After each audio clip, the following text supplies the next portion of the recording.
Bugun sizlarga ko'rsatmoqchi bo'lgan texnikalarimiz hammasi Hyundai 145 talik. Tojikistonga yuboryapmiz. Xudo xolasa Arti Holdings kompaniyasi Janubiy Koreyadan Inchondan ushbu videoni sizlarga olyapman. Havo ozgina xafa. Hozir mana bunaqasiga bir qora bulutlar o'tib ketdi, yomg'ir bilan ovozim eshitilyaptimi yo'qmi, maksimum harakat qilyapman.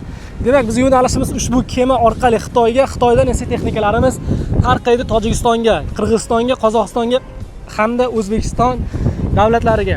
Demak, bizda Hyundai 145 talik komplektida bitta o'zini katta kovushi hamda обычный katta kovushi hamda transhin kichkina, ikkita eski balon ham qo'shib qo'yishdi, mana chiroyli qilib bog'lab bergan. Eslatib o'taman, bu texnikalarni biz o'zimiz logistikasini amalga oshiramiz. Bu texnikani biz sotganimiz yo'q, bu texnikani biz olib berganimiz yo'q. Lekin sizga texnik kerak bo'lsa, biz o'zimiz sotib olib hamda yuborib beramiz, hamma dokumentlarini qilib. 9000 soat ishlagan ushbu texnika, mana o'zingizlar bitta ko'ringlar holatiga. Hammasi yaxshi, ko'rinishi zo'r.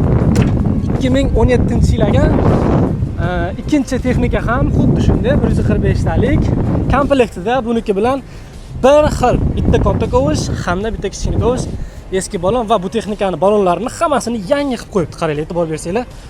8 ta balonni ham o'zgartirgan. Buni ham yaxshi, sostenasi juda ham zo'r. Mana 8 ta balonni hammasini yangi balonga o'zgartirgan. Tojikistonga chiqib ketayotgan texnika 2016-yil 10790 soat ishlagan texnika. Bu ikkitasi ham 145 talik Hyundai'ga Qirg'izistonga chiqib ketayotgan texnikalar. Hammaga shunaqa texnikalar olish nasib qilsin. Biz Arti Holdings kompaniyasi esa sizlarga shunaqa texnikalarni sotib olib beramiz.